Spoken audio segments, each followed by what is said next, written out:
અમારા વિવેકભાઈ તળાવિયા એ પણ ઉપસ્થિત છે, એકવાર એને તાળીઓથી વધાવો. અમારે આરએસએસના પોતે પ્રચારક છે, આજીવન ભેગ પહેર્યો છે એને રાષ્ટ્ર માટે. દીક્ષિત માણસ છે કે રાષ્ટ્ર માટે બાપુ એ પરિવારને એને છોડે કેટલા 12 વર્ષ થઈ ગયા છે અને ચલાળાની જ વ્યક્તિ 12 વર્ષથી એમણે ક્યારેક 2 મહિને 3 મહિને અમસ્તા, ક્યારેક અહીંયા આ વિસ્તારમાં છે એટલે ક્યારેક ઘરે અમસ્તા આવતા હોય, પણ રાષ્ટ્ર માટે, રાષ્ટ્રના હિત માટે. અને હવે સમય એવો આવ્યો છે સાહેબ કે વાવા બંધ થાય ને આહ નીકળે. આહકારો જ્યાં સુધી નહીં નીકળે, જ્યાં સુધી પીડા નહીં થાય ત્યાં સુધી પ્રેમ નહીં થાય. ધર્મ બાબત, સનાતન માટે, રાષ્ટ્ર માટે જ્યારે એની પીડા થશે, લોખંડ જ્યારે પીગળે છે ત્યારે એક બને છે. ભલે કઠોર છે પણ કઠોરમાં કઠોર જે પોલાદ લોખંડ જે છે એ પણ જ્યારે પીગળી જાય, એની અંદર જ્યારે પીડા થાય ત્યારે એકબીજાને એક થઈ જતા હોય છે. ત્યારે એનો ઘાટ જે આકાર છે એ ઓગળી જાય છે. હું માયાભાઈ છું, હું ફલાણો છું, આ બધા આકારો ઓગળી જાય ત્યારે એક માણસ બનતો હોય છે. અને જ્યારે માણસ બની જાય છે ત્યારે એ કેવો છે એ નીકળી જાય છે. બસ હું માણસ છું, મારો ધર્મ શું છે, મારી ફરજ શું છે. આજે આપણે ખૂબ વાવા ખૂબ થાય છે આપણે, પણ અંદરથી જે આહકારો નીકળે. એક જગ્યાએ મેં કીધું ને સુરજ કે કોઈને એમણામ ભગવાન મોકલતો જ નથી, કાંઈક કાર્ય લઈને જ મોકલે. થાય એક ભાઈ મને કે હરા ભાઈ રહેવાય ગયો મારા ગામમાં કે 2 જણા છે, કાંઈ કરતા નથી. મેં કીધું એને હળી કરવા મોકલ્યા, હું કાંઈ નથી. બેઠા ગામની હળિયું કરતા હોય, કાંઈ કર્યા વગર રહી જ ના શકે. વાંદરાના હાથ બાંધી ગયો તમને એમ લાગે ગલોટ ન ખાય?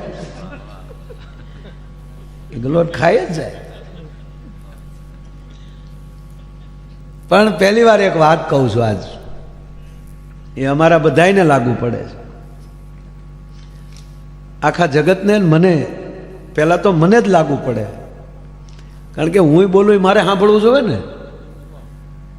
માણસ સાંભળતો નથી એ જ વાંધો છે, પોતે નથી. ઘણા બહુ બોલતા હતા વડીલો નથી કહેતા એ સાંભળતો ખરો. એટલે મને આનંદ આવે છે બાપુ કે હું પાછું મને સાંભળું છું લાઈવ તરત. ઘરે જઈને સીડીમાં નહીં, ઘરે જઈને યુટ્યુબમાં નહીં, અત્યારે સાંભળી લઉં. કારણ કે માયો ઓડિયોસમાં બેઠો છું, એને ગપદીને મોકલી દઉં ન્યા વિયો જાય. હા, આપણેથી કાંઈ ન થાય સાહેબ. તો બધાના પરિવારમાં પસા બેઠા છે, ન મોકલી દો હાલો પ્રોગ્રામ કરી આવો જાઓ. ના, વેદની એક કથા છે બાપુ. આ બધા બેઠા છો ને તમે, એ આમ સારણી લાગી ગયેલી છે એવી વ્યક્તિઓ બેઠા છો એટલે આ વાત કરું છું ને. પહેલી વાર આ 35 વર્ષમાં પહેલી વાર આ વાત આવે. વેદની વાત છે. એક વેદના મહાન યાજ્ઞિક કે જે કેવલ યજ્ઞનો જ કાર્ય કરે છે, યુવાન છે પોતે, અને પછી સંસારમાં પ્રવેશ કરે છે કે હું લગ્ન કરું અને મારાથી જે બાળકો થાય એ બાળકો પણ એવા યાજ્ઞિક યજ્ઞ કરનારા મહાન શાસ્ત્રીઓ પ્રગટ થાય અને સંસારમાં સમાજમાં યજ્ઞો ખૂબ નીકળે. એટલે એને લગ્ન કર્યા. સમય જતા એની ઘરે દીકરો જન્મ્યો, પણ બાપુ દીકરો મૂંગો જન્મ્યો. હવે કેટલી આશા હતી મારો દીકરો એક આવો મહાન યાજ્ઞિક બને, એ પણ આવા યજ્ઞો કરે. એને બદલે મૂંગો, એટલે અંદર ઘાલ બહુ લાગ્યો. 15 વર્ષનો થયો, ખૂબ એની પાછળ એને પ્રયાસો કર્યા પણ એ બોલતો થયો નહીં. અંતે એની પત્નીને મેણું મારે છે કે હું આવો મહાન યાજ્ઞિક ઋષિ અને મારી ઘરે મૂંગું સંતાન આવે, ભૂલ તારી છે. એટલે એનો એને ત્યાગ કર્યો, દીકરાનો અને એની પત્નીનો. એ તો વનમાં કુટિયા બાંધીને 2 જણા અલગ રહે છે. અને બીજા લગ્ન કર્યા, અને એ બીજા લગ્ન કર્યા, એને 4 સંતાનો થયા. એ 4 મહાન યાજ્ઞિક થયા. 20-20 વર્ષે પહોંચ્યા હતા તો 10 દિશાઓમાં એના નામના પણ યજ્ઞોના વખાણ મળ્યા થવા. આ દીકરો 35 વર્ષનો થયો, અલગ રહે છે. અને આ દીકરાઓ જે 4 દીકરાઓને જે છે એ ઋષિ કક્ષાના પહોંચ્યા એટલે સતત આને મેણા મારે છે. લે તું જો, ભૂલ મારી કે ભૂલ તારી, તારું સંતાન મૂંગું થયું, મેં બીજા લગ્ન કર્યા, એને 4 સંતાન થયા. એ જોઈ લે કેવા મહાન થયા, જેને મુખમાંથી વેદ નીકળે છે. એટલે અંતે ટૂંકી વાત લઈ લઉં કે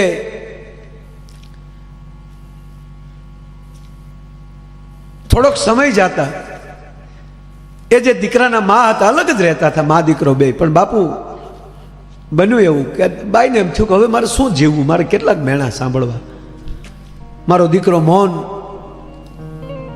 હવે મારા દેહનો ત્યાગ કરી દો.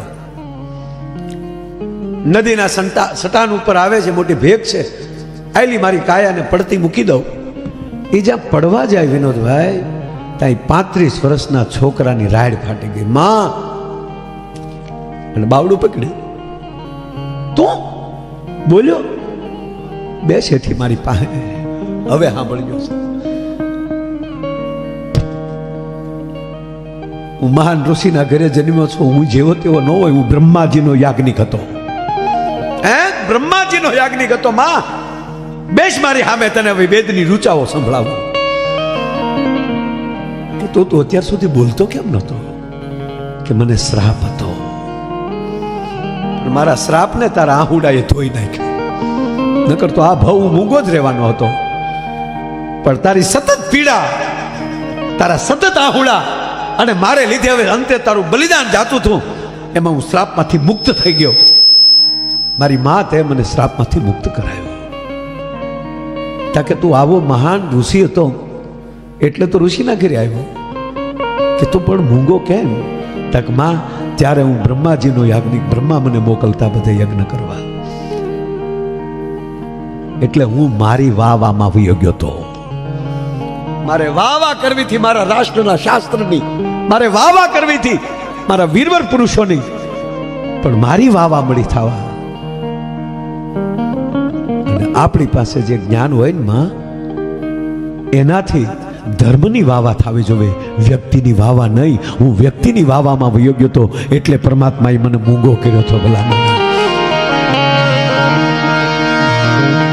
મારો કહેવાનો સૂર એ છે કે જે આ સરપંચ ને બધા બેઠા છો, આ જિલ્લા પંચાયતના સદસ્યો, આપણે બધાને ઈશ્વરે કંઈક પસંદ કરીને સેવા માટે મૂક્યા છે. જિગ્નેશભાઈ વાત કરી, સીએમ સાહેબ સાથે બેઠા ત્યારે મેં એ જ વાત કરી, અને કે તમને મોકો આપ્યો છે અને તમે ભાવનગરમાં પધાર્યા છો, એમ કરીને મેં ભાવનગરના મહારાજાને 1-2 વાત કરી કે જો બળદ માટે જો એ ત્યાં છે મદ્રાસ એને આપી દેતા હોય, આપ વાતો જાણો છો. એ મેં વાતો કરી, એટલે મેં એવું કીધું કે અમારે અત્યાર સુધી હજી રાજાની જ વાતો કરવાની, અત્યારના વર્તમાનના રાજા તો તમે છો, તો એવી કોઈ ઘટના ન બને કે અમે આવનારા પ્રોગ્રામોમાં તમારી પણ વાત સમાજને કરી શકીએ.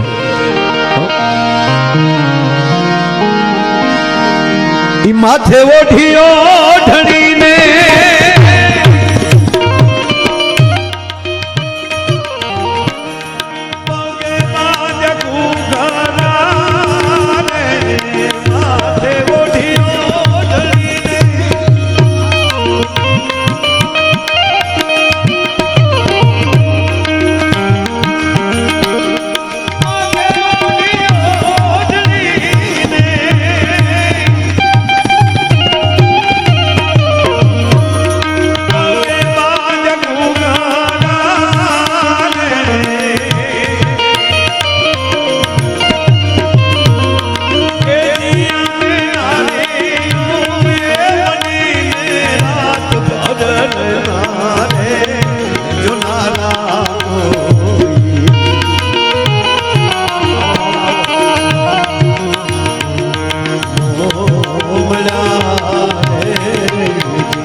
કેવા હશે વિચાર તો કરો. અહીં બાજુમાં ચલાળા દાન બાપુ સાહેબ આપણા આ કાઠિયાવાડનું કેન્દ્ર બિંદુ ગણાય. કેવું પાત્ર ભજવીને વયા ગયા છે કે જે મહાપુરુષોની માનતાઓ કરતા માણસ થાકતા નથી. એ બાજુમાં જ હમણાં વાવડી રામવાળા બાપુનું સ્ટેચ્યુ મૂકવા જઈ રહ્યું છે. અગાઉમાં વધાય અને બાપ અત્યારે નાટકમાં કોક રામવાળાનું પાત્ર લઈને સ્ટેજ ઉપર આવે તો બાપુ પાત્ર લીધો હોય ઈ પાટું મારીને પટારો તોડે તો હકીકતનો રામવાળો કેવા હશે તમે કલ્પના તો કરો.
કાક બાપુ છેલ્લે લખે છે કે અમે તો બ્રહ્મલોકમાં રહેતા હતા, કાંઈ ઘટતું નહોતું સાહેબ. કાક બાપુ કહે છે કે અમે તો બ્રહ્મલોકમાં રહેતા હતા, કાંઈ ઘટતું નહોતું, પણ એમ થયું કે હાલ પાછા ધરતીમાં જાય. નાલી ધૂપકા માર્યા હો. હા હા કાકે બ્રહ્મલોક છોડ્યો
આ કવિતા મેં લીધી એ માટે કે ભૂતકાળની યાદી માટે. ભલે ઘડીક થોડાક ભલે પીડ્યા ભાઈ, ઘડીક જવા દો, ગાતા ને ત્યારે હારવાર લઈ લેજો. હા, આમ છે માયા પાયેલી માયા લઈ જાવ એ મજા ન આવે.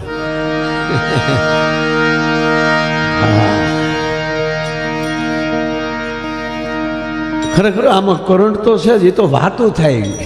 રૂપિયો હાથનો મેલ છે તો ગહીન જોડી લઈ લે ને, તો જ ને દાડીએ જાશો એમ. આ બધી દાડી જ છે સાહેબ. તમે કેવી રીતના કામ કરો છો દાડી મળે. તમારી ક્વોલિટી શું છે કામ કરવાની?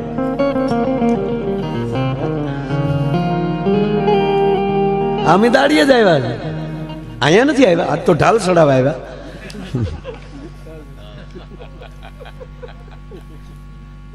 અને ત્રીજી વાત એ છે સાહેબ કે ભાઈઓ 90% આવા પ્રોગ્રામ કરે. આજે 55 વર્ષ પૂરા થયા, 35 વર્ષથી આ કરીએ છીએ. ઉધડું રાખવાનું કામ ઉધડું રાખ્યું,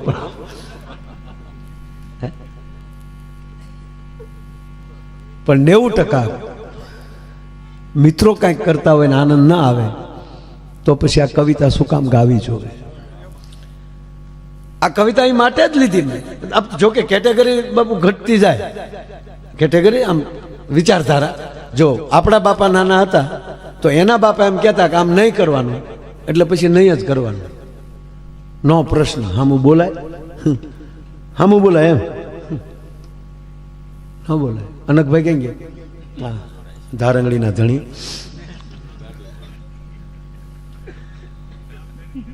અરે અમારે એકના લગ્ન થયા ને, તે લગ્ન થયા છે એટલે લઈને ઘરવાળે આભલા વાળો કબાટ લાવેલી. પહેલી વાર ઘરમાં કબાટ આવેલો આભલો. મારો દીકરો ઘડીએ ઘડીએ ત્યાં પટિયા પાડવા જાય આભલામાં. એકવાર આભલામાં પટિયા પાડતા પાડતા બોલ્યો, માં હા બેટા બધું કામ થશે પણ એક ધ્યાન રાખજો. હું દીકરા? વો હમું ટક કોઈ ન કરતા ન કરો, વાહ ભાંગી જાય. અને બાપો ગમેણમાં સાંભળી ગયો. એ તો ગમેણમાં જ હોય ને આરાના બાપ. ગમેણમાં સાંભળી ગયો પણ હતો ભાઈડ્યો. દીકરાને બોલાયો, ગગા. હા બાપ. ગાડું જોડો ને બટા. કે કાં હેલી વાડીએ જાય, ઢાંઢાને નિરણ કરવી. અહીંયા નિરણ કરશું તારી વહુને વાહિદા કરવા પડશે.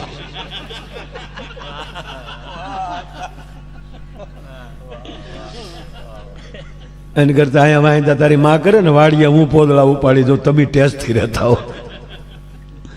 ગયો વાડીએ, ગાડું છોડ નાખ્યું. ગાડું છોડ જા ગમઢમ ઢાંઢા બાંધ. ગમઢું ઢાંઢું કેવું જાજુ બાંધ. ઓલો વાકો વાકો આમ બાંધતો હતો. બાપ પરોણો લઈને સોટી ગયો. હા હા બાપા નહીં, વહુ હામું ટક બટા. હાજે ગયો ઘરે. ઘરે જઈને ઘરવાળીને કીધું, ગાંડી આમ જો આપણે નાના માણસો જાત્રાએ ન જઈ શકીએ, પણ માવતર તો ચારધામની જાત્રા કરાય. ગમઢું ગમઢાએ બાપુ ગણ્યા ના આપ્યા ને, એ અત્યારે બહુ હારી હારી જગ્યામાં નથી મળતા. એમાં વળી 15 દી થયા ને પાછું પલટી ખાધી. પાછો દાચ્યો ને આભલું આવ્યું. બા કે હા વહુ હામું એટલું બોલ્યો ત્યાં બાપાએ કીધું, બેટા ઢાંઢા જોડો. નાના બાપા એ તો હું એમ કહેતો હતો, બા વહુ કાંઈ બોલે મને કહેજો.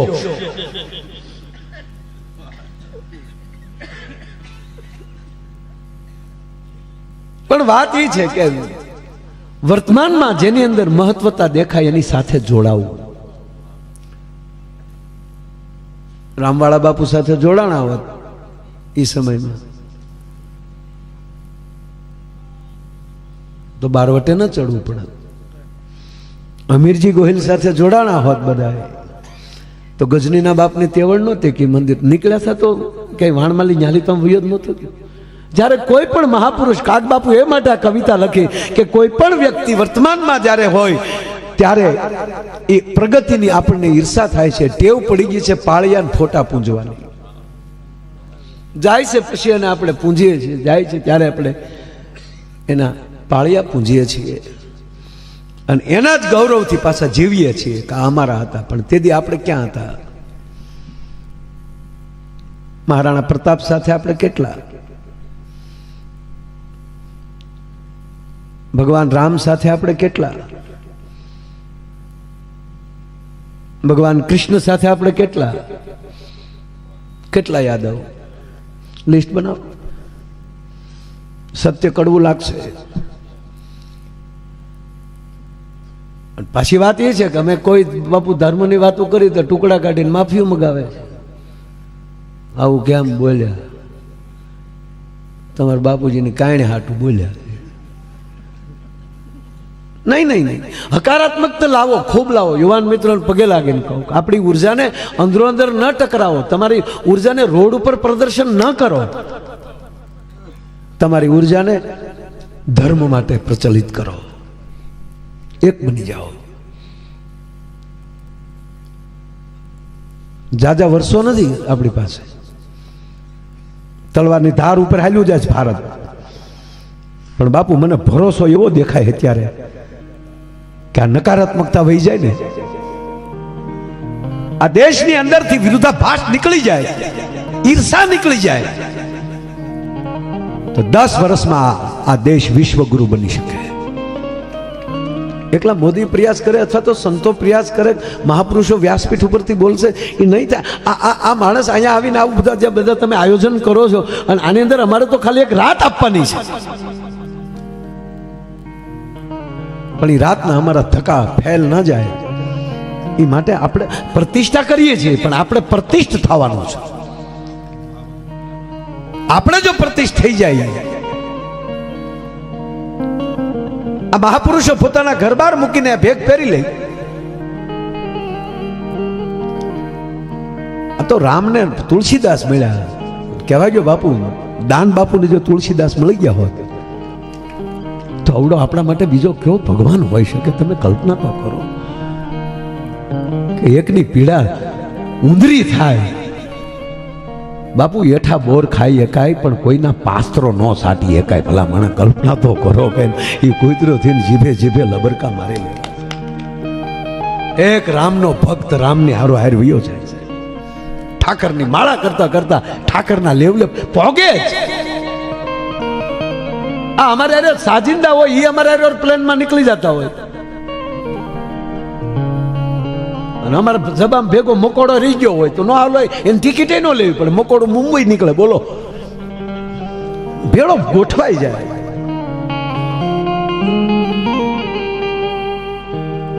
તો જે જે સમયે જે જે વિષયમાં બાપુ આખો હિમાલય ફેર્યો છે, આખો ગિરનાર ફેર્યો છે, આવી જગ્યાઓ ભરી છે. આ બધાય તપ કરે છે, ભજન કરે છે, યજ્ઞો થાય છે, એટલી કથાઓ થાય છે. એ બધું ક્યાં એ જમા થાય છે? કારણ કે આપણી પાસે નકારાત્મકતા છે. તે ઉર્જા આપણે લઈ શકતા નથી, કારણ કે સ્વીકાર ભાવ નથી. એટલે એ ઉર્જા આપણી સુધી આવી નથી શકતી. એ ઉર્જા અત્યારે ભેગી થઈ રહી છે અને એ જેથી હકારાત્મકતા આવશે અને એ વિસ્ફોટ થશે ને, અમેરિકાના બાપની તાકાત નથી, ભારતની પહેલી સત્તા કોઈ લઈ શકે સાહેબ. આ જેવી તેવી ઉર્જા નથી થતી. આ આખીરે ટીપું મારે બધા. કેટલા ભજની કહું. હમણાં બાપુ મને એક જણાએ કીધું, મને કે તમારે કલાકારોને રાફડો પાટ્યો તો તારે હું મેં કીધું ગાડી વાળાને રાફડા પાડવા. કારણ કે એને તો એ જ કલાકારોનો રાફડો પાડ્યો.